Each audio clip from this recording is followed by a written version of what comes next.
बच्चों, हम लोग नया चैप्टर स्टार्ट करेंगे, रिलेशंस एंड फंक्शन।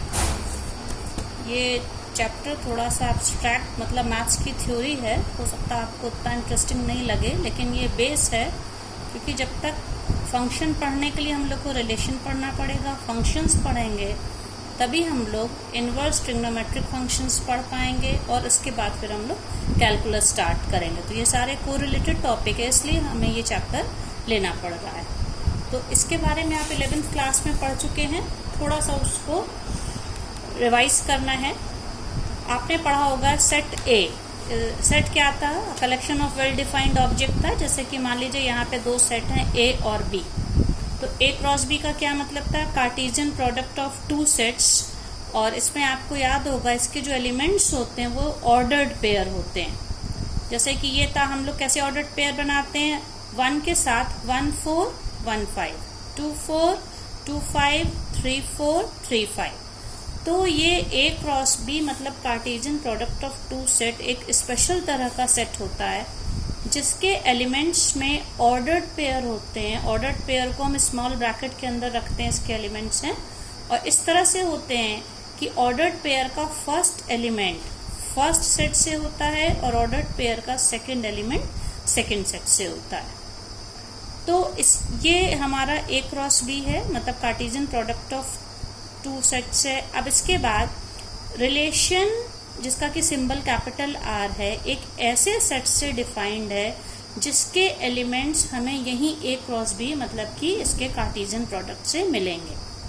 जैसे मान लीजिए मैंने कह दिया एक ऐसा सेट, इसको ये सिंबॉलिक फॉर्म में हम इस तरह से लिखते हैं, ये एक ऑर्डर्ड पेयर है ए बी, जिस तरह से है कि b is equals to a plus 2, मतलब कि ये सारे जितने ऑर्डर्ड पेयर में जिनका सेकेंड एलिमेंट पहले एलिमेंट से 2 ज्यादा हो, b is 2 more than a। तो इसमें आप छांट सकते हैं, इसमें ऐसा कोई है, जैसे हमको एक मिलेगा ये 2 4, r इज इक्वल्स टू 2 4, आप देख सकते हैं b is 2 more than a।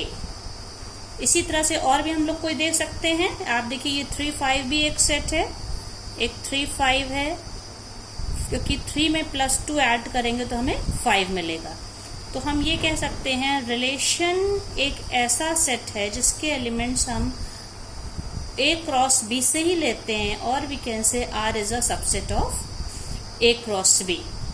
अब हम लोग को इस क्लास में जो पढ़ना है, स्पेशल टाइप के रिलेशंस पढ़ने हैं बच्चों, तो सबसे पहले देख लीजिए कि अगर हमने कोई भी सेट ए लिया है तो ए क्रॉस ए हम ले सकते हैं, Cartesian product of the set A to itself. A cross A लेने के बाद हमें दो तरह के रिलेशन मिलते हैं, जिसमें से एक होता है एम्प्टी रिलेशन या रिक्त संबंध इसको कहते हैं। ये क्या होता है कि हर कोई भी हम ए क्रॉस ए लें, मतलब किसी सेट का हम उसी के साथ प्रोडक्ट ले लें, कार्टेशियन प्रोडक्ट ले लें, तो रिक्त समुच्चय या हम इसको कह सकते हैं ये जो एलिमेंट है एम्प्टी सेट है, ये इसका हर सेट का सबसेट होता है। ए क्रॉस ए यहाँ पे हमारा सेट है, मेन सेट है। इसी तरह से set itself that is a cross ए भी इसका एक सबसेट है। जिसे मैं इसको एक एग्जांपल से लेती हूँ, और इन दोनों को और इसको हम लोग कहते हैं यूनिवर्सल रिलेशन। यूनिवर्सल रिलेशन का मतलब होता है सार्वत्रिक संबंध, और ये एम्प्टी रिक्त संबंध और सार्वत्रिक संबंध मतलब कि एम्प्टी रिलेशन और यूनिवर्सल रिलेशन को हम ट्रिवियल रिलेशन भी कहते हैं। ट्रिवियल रिलेशन को हिंदी में कहते हैं तुच्छ संबंध। अब इसका मैं एक एग्जांपल लेती हूँ। मान लीजिए एक सेट ए है 1 2 3 जिसके एलिमेंट्स हैं, तो ए क्रॉस ए जब लेंगे हम, ए के साथ ही ए का हम कार्टेशियन प्रोडक्ट लेंगे। तो देखिए आप 1 1 1 2 1 3, देन 2 1 2 2 2 3 3 1 3 2 3 3, जो मैंने इस तरह से लिखे। और कार्टेशियन प्रोडक्ट के एलिमेंट हमेशा ऑर्डर्ड पेयर के फॉर्म में होते हैं, स्मॉल ब्रैकेट में होते हैं, किन्हीं दो एलिमेंट्स के बीच में कॉमा होता है। अब इसमें अगर मैं एक ऐसा संबंध सेलेक्ट कर लूं ए क्रॉस ए से, जिसको सिंबॉलिक फॉर्म में ऐसे लिखते हैं R1, मान लीजिए कोई एक ऐसा रिलेशन जिसमें एक कोई भी ऑर्डर्ड पेयर ए बी है, where A plus B is 7, मतलब किन्हीं भी दो एलिमेंट का सम 7 हो। आप देखिए कहीं भी पॉसिबल है, आप कोई भी ब्रैकेट उठा लीजिए, 1 + 2 is 3, 3 + 2 5, सबसे बड़ा 3 + 3 6। इसमें कोई भी ऐसा एलिमेंट नहीं है, ऐसा ऑर्डर्ड पेयर नहीं है जिसका सम 7 हो। तो हम कह सकते हैं R1 is an empty relation. R1 क्या है? एक रिक्त संबंध है। इसी तरह से हम एक दूसरा रिलेशन सेलेक्ट करते हैं R2। ए बी एक ऑर्डर्ड पेयर सिलेक्ट किया such that A and B both belong to n, मतलब कि ए और बी दोनों नेचुरल नंबर हो। तो आप इसमें देख सकते हैं ए क्रॉस ए के जितने भी एलिमेंट हैं, जितने भी ऑर्डर्ड पेयर हैं, ऑर्डर्ड पेयर में उनके दोनों एलिमेंट एक नेचुरल नंबर हैं। तो R2 में जो हम सेट बनाएंगे तो ए क्रॉस ए के सारे एलिमेंट्स आ जाएंगे, कुछ भी नहीं छूटेगा। R2 is equals to A cross A. तो R1 एक रिक्त संबंध है, एम्प्टी रिलेशन है, और R2 एक यूनिवर्सल रिलेशन मतलब कि सार्वत्रिक संबंध है। अब इसमें एक चीज और ध्यान रखनी है बच्चों, अब कार्टेशियन प्रोडक्ट क्या होता है ये आपको समझ में आ गया। रिलेशन क्या होता है? रिलेशन एक ऐसा सेट है जिसके एलिमेंट्स हम कार्टेशियन प्रोडक्ट से ए क्रॉस ए से सेलेक्ट करते हैं, और रिलेशन के एलिमेंट हमेशा ऑर्डर्ड पेयर के फॉर्म में होंगे, मतलब एक स्मॉल ब्रैकेट में दो एलिमेंट के बीच में कॉमा होगा, जिसमें से पहला एलिमेंट फर्स्ट सेट से और दूसरा एलिमेंट दूसरे सेट से होता है। अगर ए बी ये ऑर्डर्ड पेयर है, A B belongs to R, मतलब आर का कोई एलिमेंट ए बी है, तो उसको लिखने का, रिप्रेजेंट करने का दूसरा तरीका भी है ए क्रॉस बी। अब इसके बाद है types of relation. Types of relation में 3 तरह के रिलेशन होते हैं बच्चों, जिसमें सबसे पहला है स्वतुल्य मतलब कि रिफ्लेक्सिव।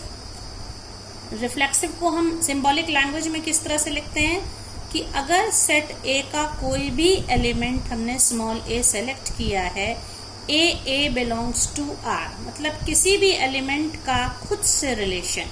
अभी मैं इनका एग्जाम्पल लेके 1 बाय 1 आपको क्लियर करूंगी, पहले देख लीजिए। ये स्वतुल्य मतलब कि रिफ्लेक्सिव था। सेकंड इसमें है बच्चों सममित मतलब कि सिमेट्रिक। इसको हम सिंबॉलिक लैंग्वेज में हम कैसे लिखते हैं? हाँ, ये देखिए, इसको सिंबॉलिक लैंग्वेज में हम लोग कैसे लिखेंगे? For all A1 A2 belonging to A, capital A अगर कोई सेट है उसके 2 एलिमेंट है स्मॉल A1 और A2, तो अगर A1 का A2 से जो रिलेशन है A1 A2 belongs to R, it implies A2 A1 belongs to R। जो A1 का A2 से, क्योंकि ऑर्डर्ड पेयर में order is very important, first element और सेकेंड एलिमेंट का जो ऑर्डर होता है, सो अगर A1 A2 आर का एलिमेंट है तो A2 A1 भी आर का एलिमेंट हो जाए, किसी तरह ये प्रूफ कर दें, इसका मतलब आर कैसा है? सिमेट्रिक या सममित। तीसरा होता है संक्रामक, जिसको कि ट्रांजिटिव कहते हैं। अब इसमें हमें ए से 3 एलिमेंट सेलेक्ट करने होते हैं, small A1 A2 and A3। अगर हमें ये पता हो कि जो रिलेशन A1 का A2 से है और वही रिलेशन A2 का A3 से है, और अगर हम प्रूफ कर दें कि A1 का A3 से भी वही रिलेशन है जो A1 A2 के बीच था या A2 A3 के बीच था, हम कह सकते हैं R इज ट्रांजिटिव। अब कोई भी रिलेशन अगर, सबसे पहला मैंने क्या बोला था? स्वतुल्य मतलब रिफ्लेक्सिव, सिमेट्रिक और ट्रांजिटिव हो, मतलब कि स्वतुल्य, सममित और संक्रामक हो, तो हम इस तरह के रिलेशन को हम क्या कहते हैं? इक्विवेलेंस रिलेशन, या हिंदी में इसको तुल्यता का संबंध कहते हैं। इसको हम प्रूफ, अब हम इसके एग्जांपल्स लेंगे बच्चों। जैसे मैंने एक एग्जांपल लिया है, मान लीजिए टी कोई सेट है जिसमें कि सारे triangles, set of all triangles in a plane, ये हमारा मेन सेट है जिसमें सारे ट्राइंगल्स है। उसमें एक रिलेशन हमने क्या सेलेक्ट किया है, क्योंकि बहुत सारे ट्राइंगल्स हर तरह के हैं, तो कोई भी हमारा ऐसे, ये ऑर्डर्ड पेयर है T1 T2, इसमें T1 is congruent to T2, triangle T1 triangle T2 के कॉन्ग्रुएंट मतलब कि सर्वांग सम, ये सब आप पढ़ चुके हैं पिछले क्लासेस में। अब हम देखेंगे ये जो रिलेशन है सर्वांग समता या कॉन्ग्रुएंसी का, रिफ्लेक्सिव, ट्रांजिटिव और सिमेट्रिक में से क्या क्या ये फॉलो करता है। तो सबसे पहले रिफ्लेक्सिव के लिए देखिए, रिफ्लेक्सिव को लिखने का ये तरीका होता है T बिलोंग्स टू R। कोई भी ट्राइंगल खुद के हमेशा सर्वांग सम मतलब कि कॉन्ग्रुएंट होता है, इसका मतलब R कैसा हो गया? रिफ्लेक्सिव हो गया, संक्रामक हो गया, सॉरी स्वतुल्य हो गया। संक्रामक इसको नहीं, स्वतुल्य कहते हैं, क्योंकि हर ट्राइंगल, हम ऐसा इसको डिफाइन कर सकते हैं, हर ट्राइंगल खुद के कॉन्ग्रुएंट है खुद के सर्वांग सम है। अब दूसरा सिमेट्रिक के लिए, सिमेट्रिक को क्या कहते हैं, सममित, कि अगर हमने दो ट्राइंगल, क्योंकि हमारा रिलेशन कॉन्ग्रुएंसी पर ही डिफाइंड है, हम ट्राइंगल किस तरह के ट्राइंगल्स ले रहे हैं जो कि कॉन्ग्रुएंट है।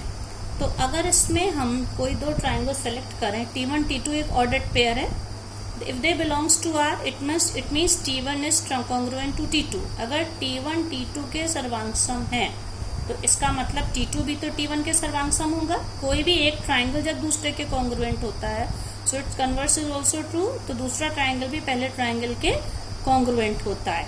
तो ये हमारी जो डेफिनेशन थी, आप देखिए सिमेट्रिक के लिए, if A1 A2 belongs to R it implies A2 A1 also belongs to R, then R is symmetric। तो इसका मतलब हमारा ये रिलेशन सिमेट्रिक भी हो गया।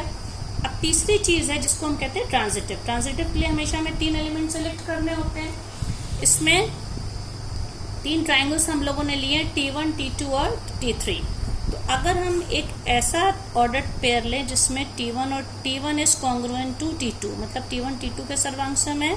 दूसरा ऑर्डर्ड पेयर लिए T2 T3, that is T2 is congruent to T3, T2 T3 के कॉन्ग्रुएंट है, इसका मतलब T1 T3 के कॉन्ग्रुएंट होगा। 3 ट्राइंगल्स में अगर फर्स्ट सेकंड के कॉन्ग्रुएंट है, सेकंड थर्ड के कॉन्ग्रुएंट है, ये तो कॉमन सेंस से आप समझ सकते हैं कि फर्स्ट और थर्ड आपस में कॉन्ग्रुएंट होंगे, इसका मतलब R ट्रांजिटिव है। तो कॉन्ग्रुएंसी वाले रिलेशन के लिए हमने सेट ऑफ ऑल ट्राइंगल में देख लिया, वो रिफ्लेक्सिव भी है, सिमेट्रिक भी है, ट्रांजिटिव भी है। इसका मतलब R is an equivalence relation, एक ये तुल्यता का संबंध है। अब इसका एक एग्जाम्पल हम और लेते हैं। ये देखिए, इसमें मैंने क्या लिया है, मान लीजिए कोई सेट है, set of all lines in a plane. हमारा सेट है, किसी भी प्लेन में सारी लाइंस उसमें हैं, और रिलेशन, एक पर्टिकुलर रिलेशन उसमें हम लोगों ने क्या लिया है, R में ऑर्डर्ड पेयर है L1 L2 such that L1 is perpendicular to L2, मतलब कि L1 L2 पर लंब है। ये हमारी स्पेशल कंडीशन है सेट ऑफ ऑल लाइंस की। इसी पे हमें प्रूफ करना है तीनों में से कि ये क्या, कि that R is symmetric but it is neither reflexive nor transitive. तो रिफ्लेक्सिव के लिए देखिए बच्चों, इसमें क्योंकि हमारा रिलेशन कैसा है, 2 लाइन एक दूसरे के परपेंडिकुलर है। रिफ्लेक्सिव में किसी भी एलिमेंट का खुद से वो रिलेशन होता है, तो ये हम देख सकते हैं कोई भी लाइन अपने आप के खुद के परपेंडिकुलर नहीं हो सकती, पॉसिबल नहीं। खुद के पैरेलल तो मान सकते हैं, कोइंसिडेंट हो जाएगी, लेकिन खुद के परपेंडिकुलर, खुद के लंबवत नहीं हो सकती। और we can say L1 L2 does not belong to R। इसका मतलब ये रिलेशन परपेंडिकुलरिटी का रिफ्लेक्सिव नहीं है। अब दूसरा देखिए, R इज सिमेट्रिक। इसमें हमें चेक करना है कि अगर 2 लाइन स्पेस में हमने ली हैं जिसमें L1 और L2 ऑर्डर्ड पेयर है, इसका मतलब ये रिलेशन है कि अगर L1 L2 के परपेंडिकुलर है तो it's quite obvious that L2 is also perpendicular to L1। आप इस फिगर में देख सकते हैं, ये L1 है और ये L2 है। तो अगर L1 L2 के परपेंडिकुलर है तो L2 L1 के परपेंडिकुलर है। इसका क्या मतलब हो गया कि R is symmetric. Symbolic form में कैसे लिखेंगे, as L1 L2 belongs to R it implies L2 L1 also belongs to R। Now for third one, that R is transitive. इसको देखना है, ट्रांजिटिव के लिए हमको क्या लेना होता है, L1 L2 belongs to R, अगर हमें ये बात पता होगी, and L2 L3 belongs to R। अगर हमने 3 लाइनें स्पेस में इस तरह से ली हैं कि L1 L2 के परपेंडिकुलर है और L2 L3 के परपेंडिकुलर है, अब आप देखिए L1 और L3 में क्या रिलेशन होगा। इस फिगर में देखिए आप लोग, ये देखिए L1 के परपेंडिकुलर L2 और L2 के परपेंडिकुलर L3। तो क्या L1 और L3 दूसरे के परपेंडिकुलर है? It's not correct. L1 is parallel to L3, so we can say L1 L3 does not belong to R। तो इस तरह से हम कह सकते हैं कि R is not transitive. So for the set of all lines in a plane, when we choose a particular relation that L1 is perpendicular to L2, this relationship is neither reflexive nor transitive, only symmetric.